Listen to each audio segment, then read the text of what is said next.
Une fois encore, je vous retrouve sur la chaîne Aksharam International TV. C'est Maurice Awende, on m'appelle, comme vous le savez déjà.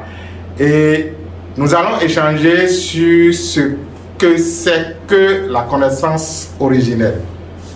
Nous, à l'école ou à l'Institut du Para-Paksha, nous l'appelons le fil d'or.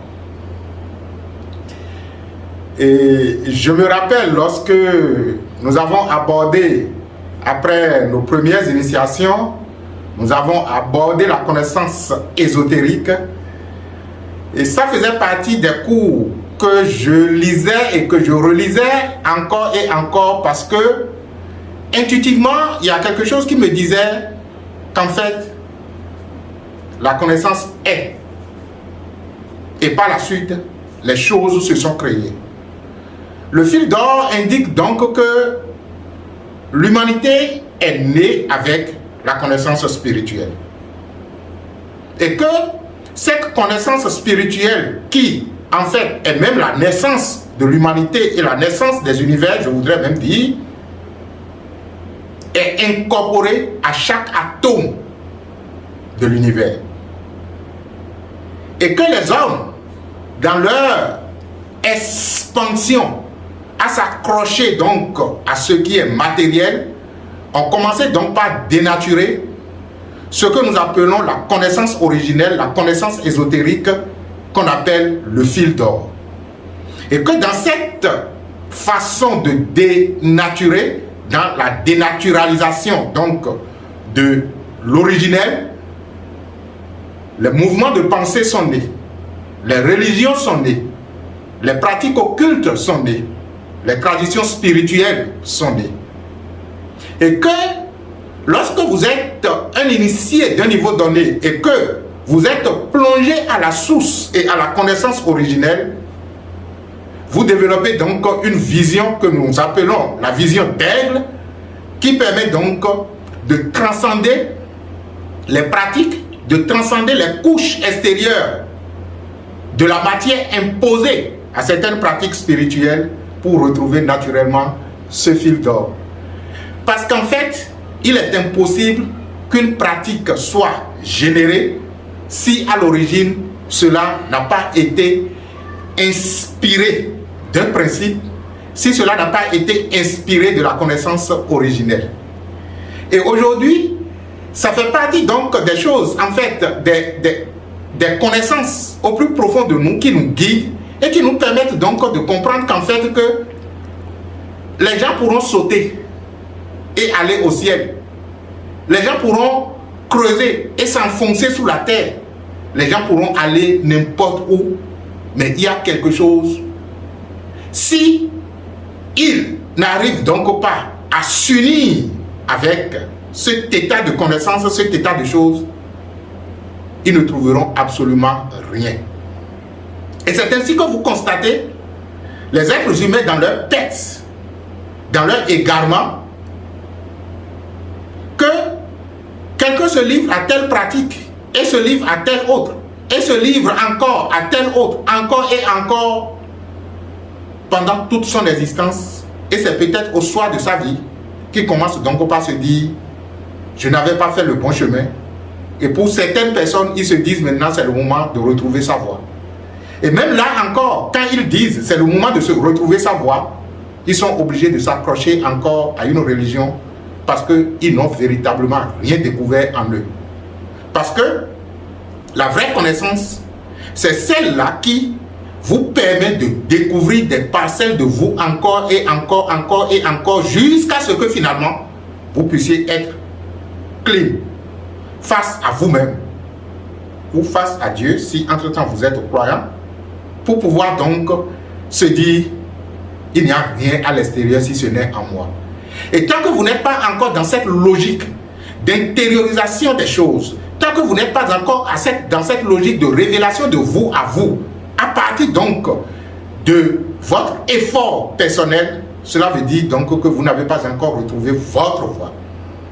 Ce que nous appelons donc le fil d'or, c'est en fait cette connaissance ésotérique qui parcourt toutes les religions qui parcourt toutes les traditions, qui parcourt tous les mouvements spirituels, cette connaissance ésotérique qui est en fait à l'origine de l'humanité et qui maintient encore l'humanité en équilibre.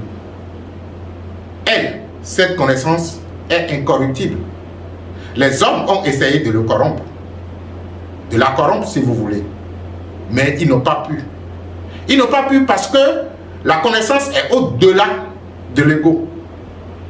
Elle, la connaissance, a permis à l'ego, a permis à ce que l'ego soit, mais elle ne peut pas être touchée par l'ego. Elle ne peut pas être touchée par les masturbations intellectuelles et les mouvements émotionnels des êtres humains. Sinon, les hommes l'auraient déjà rendu, disons, les hommes l'auraient déjà rendu handicapé. Ah oui, ils ont rendu eux-mêmes handicapés. Et les connaissances qu'ils pratiquent sont des connaissances handicapées. C'est ce que les maîtres appellent la connaissance handicapée, c'est-à-dire que la connaissance extérieure qui n'est fondée sur rien du tout et qui ne permet pas à l'être de se retrouver. Lorsque nous parlons du fil d'or, c'est justement cette connaissance qui en fait unit toutes les connaissances, unit tous les mouvements, unit toutes les religions. Et les gens s'étonnent aujourd'hui lorsque le maître Godson se met à parler de l'ancestralité, de la connaissance ancestrale, de la connaissance authentique africaine. Il se dit, mais lui là, il vient d'où? Et pourtant, le gars avait dit depuis que celui qui a découvert le fil d'or, celui-là comprend toutes les formes de tradition. Celui-là comprend toutes les formes de religion. Celui-là comprend donc toutes les formes de mouvements spirituels et est en mesure donc de les décoder et de les ramener à sa juste valeur. De les ramener à sa juste valeur de telle sorte que aujourd'hui, quelle que soit la connaissance que vous prenez, quelles que soient les pratiques que vous prenez, et que vous commencez donc par décoder cette pratique-là, que vous commencez donc par enlever les couches superficielles de la matière que les hommes ont dû imposer au fil du temps, vous découvrez le joyau. Il est caché à l'intérieur de chaque pratique. Il est caché à l'intérieur de chaque religion. Il est caché à l'intérieur de chaque mouvement. Il est, le joyau est caché à l'intérieur de vous. Quand le Christ disait, soulevez cette pierre, vous me verrez, fendez ce bois, je suis là. Il était en train donc de parler de la connaissance authentique, de la connaissance christique, du vrai vaudou de l'Afrique. Et oui, du vrai vaudou de l'Afrique. Le vaudou n'est pas ce que nous disons généralement ou ce que les uns et les autres chantent avec une masturbation intellectuelle. Le vaudou est le principe à l'origine de l'humanité. Comme le Christ est le principe à l'origine de la création.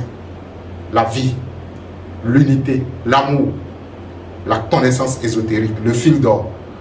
Recherchez-le à travers donc votre religion, recherchez-le à travers votre pratique spirituelle et vous serez heureux. Vous n'avez pas besoin même de quitter votre religion, vous avez besoin de comprendre justement votre religion. Vous n'avez pas besoin de quitter la pratique spirituelle que vous faites, mais vous avez besoin de comprendre, d'approfondir et de pouvoir donc vous révéler à vous-même à travers la pratique que vous êtes en train donc de faire. Le Param-Aksha veut dire tout simplement la vie intérieure, le Christ, le vaudou, l'unité, l'amour, la connaissance à l'origine de toutes les connaissances. S'il en est ainsi, je suis en vous, vous êtes en moi. Je suis en toutes choses, vous êtes en toutes choses, nous sommes en toutes choses. Nous sommes cette unité dont l'expression à travers le multiple fait vivre l'unité. L'unité décidant de vivre, s'est multipliée et se fait vivre à travers le multiple. C'est ça la connaissance ésotérique, c'est ça le fil d'or, c'est ça la vie, le Christ, le vaudou. On reviendra naturellement donc pour approfondir certainement la relation entre le Christ et le vaudou, la relation entre les traditions de diverses communautés et vous comprendrez que nous sommes partis d'une même source, nous sommes partis d'une même unité. Et l'histoire même qu'on raconte de l'humanité n'est pas vraie. La véritable histoire de l'humanité, un jour vous la saurez. Ou du moins, vous la découvrirez par vous-même. Parce que cette histoire mythologique où on aurait créé l'humanité à partir de deux êtres, Adam et Ève, est une fausse mythologie. La véritable mythologie, on le saura, vous le découvrirez.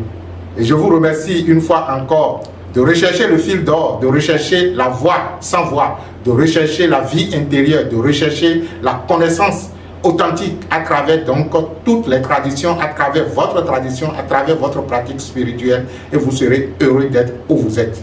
Merci et que la bénédiction soit.